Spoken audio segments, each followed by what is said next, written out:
நீங்கள் பார்த்து கொண்டிருப்பது ஊடக போராளி கிருபா பிள்ளையின் யூடியூப் சேனல். வணக்கம். இன்று நவம்பர் மாதம் 28ஆம் தேதி 2024 வருடம் கார்த்திகை மாதம் 13ஆம் தேதி.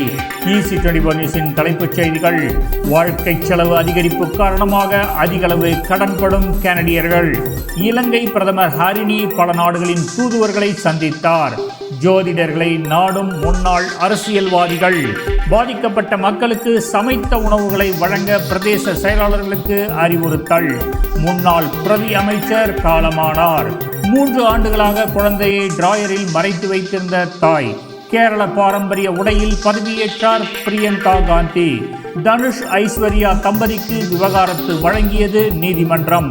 இனி EC24 நியூஸின் விரிவான செய்திகள். இங்கேயும் எப்போதும் எந்நேரமும் இலங்கை, இந்திய, கனேடிய செய்திகளை எம்மியளவும் தவறாமல் உடனுக்குடன் உங்களிடம் சேர்க்கும் EC24 நியூஸ் இணையதளம் மற்றும் யூடியூப். கனடாவில் நம்பிக்கை மிக்க பிரபலமான தமிழ் செய்தி தளம். கனேடிய நிகழ்வுகளை வெளிக்கொணரவும் சுவாரஸ்யமான விளம்பரங்களுக்கும் உங்கள் வியாபாரத்தை விரிவாக்கிக் கொள்ள EC24 நியூஸ் ஊடக போராளி கிருபா பிள்ளையை அழையுங்கள். தொலைபேசி 4164145562 416-414-5562. Email EC24newskiruba@gmail.com. EC24news.com. யூடியூபில் EC24 நியூஸ். EC24 நியூஸ், உங்கள் செய்திகள் எல்லோரிடமும். கனடியர்கள் வாழ்க்கை செலவு அதிகரிப்பு காரணமாக கூடுதல் அளவில் கடன் பெற்றுக் கொள்வதாக தெரிவிக்கப்படுகிறது. கடந்த ஆண்டின் 3ஆம் காலாண்டு பகுதியில் வாடிக்கையாளர்களின் கடன் தொகை $2.5 டிரில்லியன் என தெரிவிக்கப்படுகிறது. வாழ்க்கை செலவு அதிகரிப்பு, வட்டி வீத அதிகரிப்பு போன்ற காரணிகளினால் இவ்வாறு கடன் பெருமளவு அதிகரித்துள்ளதாகவும் கடன் செலுத்துவதில் தாமதங்கள் அதிகரித்துள்ளதாகவும் தெரிவிக்கப்படுகிறது.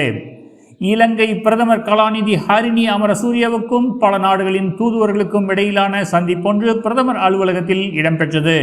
ராஜதந்திர உறவுகளை வலுப்படுத்துவது, பல்வேறு துறைகளில் ஒத்துழைப்பை மேம்படுத்துவது குறித்து இந்த சந்திப்பில் விவாதிக்கப்பட்டதாக கூறப்படுகின்றது.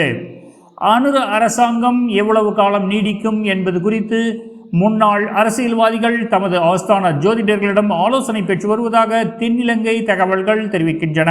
பொது தேர்தலின் போது சரியான முறையில் செயற்பட்ட போதும் தாம் தோல்வி அடைந்துள்ளதாக பல முன்னாள் நாடாளுமன்ற உறுப்பினர்கள் மனவேதனையில் உள்ளனர். கடந்த அரசாங்கத்தில் பிரபல்யமாக இருந்து பல அரசியல்வாதிகள் ஜோதிடர்களின் இல்லங்களில் முகாமிட்டுள்ளனர். பாதுகாப்பு நிலையங்களில் தங்க வைக்கப்பட்டுள்ள மக்களுக்கு சமைத்த உணவுகளை வழங்குமாறு பிரதேச செயலாளர்களுக்கு அறிவுறுத்தப்பட்டுள்ளதாக யாழ்ப்பாணம் மாவட்ட பதில் அரசாங்க அதிபர் மருதலிங்கம் பிரதீபன் தெரிவித்துள்ளார். நண்பர்கள் மற்றும் உறவினர்களது வீடுகளில் தங்கியிருக்கின்ற சந்தர்ப்பத்தில் அவர்கள் தங்களால் சமையலை செய்ய முடியாது என்று பிரதேச செயலாளர்கள் ஊடாக உறுதிப்படுத்துகின்ற பட்சத்தில் அவர்களுக்கு உலர் உணவுப் பொருட்களை வழங்குவதற்கான ஏற்பாடு செய்யப்பட்டுள்ளது. தற்போது பெய்து வரும் அடைமழை காரணமாக பாதிக்கப்படுகின்ற மக்களை உயர்தர பரீட்சை நடக்கின்ற பாடசாலைகளை தவிர ஏனைய பாடசாலைகளில் தங்க வைப்பதற்கு ஏற்பாடுகள் செய்யப்பட்டுள்ளன. ஸ்ரீலங்கா முஸ்லிம் காங்கிரஸ் கட்சியின் ஸ்தாபகர்களில் ஒருவரான முன்னாள் பிரதி அமைச்சர் சேகு இசதின் காலமானார். அக்கரைப்பற்றைச் சேர்ந்த பிரபல சட்டத்தரணியான சேகு இசதின் வேதாந்தி என்ற பெயரில் பிரபல கவிஞராக அறியப்பட்டவர். நீண்ட நாட்களாக சுகவீனமுற்றிருந்த நிலையில் இன்றைய தினம் அதிகாலை அவர் அக்கரைப்பற்றில் காலமாகியுள்ளார். தற்போதைய பிரதமர் ஹரினி அமரசூரியவின் விசேட செயலாளரான சட்டத்தரணி ஹசானா இசதின் இவரது புதல்விகளில் ஒருவர் என்பதும் குறிப்பிடத்தக்கது. பிரிட்டனில் ஒரு தாய் தன் குழந்தையை பிறந்த 3 வருடமாக டிராயரில் வைத்து அடைத்து வைத்திருக்கிறார். தனது மற்ற குழந்தைகளிடம் இருந்தும் அதே வீட்டில் தங்கியிருந்த தனது இணையருக்கும் தெரியாமல் ரகசியமாக குழந்தையை படுக்கையின் கீழ் உள்ள டிராயரில் மறைத்து வைத்திருந்தார் என நீதிமன்றத்தில் தெரிவிக்கப்பட்டுள்ளது. இந்த குற்றத்திற்கு அந்த தாய்க்கு 7 ஆண்டுகள் சிறை தண்டனையும் தீவிர அலட்சிய செயலுக்காக 6 மாதங்கள் சிறை தண்டனையும் விதிக்கப்பட்டுள்ளது. நாடாளுமன்ற தேர்தலில் அபார வெற்றி பெற்ற பிரியங்கா காந்தி இன்று நாடாளுமன்ற மக்களவையில் எம்பியாக பதவியேற்றுக் கொண்டார். கையில் அரசியல் சாசன புத்தகத்தை ஏந்தியபடி பதவியேற்றார். நாடாளுமன்ற அவையின் முதல் வரிசையில் அமர்ந்திருந்த அண்ணன் ராகுல் காந்தியை பிரியங்கா காந்தி வணங்கிவிட்டு சென்றார். பிரியங்கா காந்தி கேரள பெண்கள் அணியும் பாரம்பரிய உடை அணிந்திருந்தார்.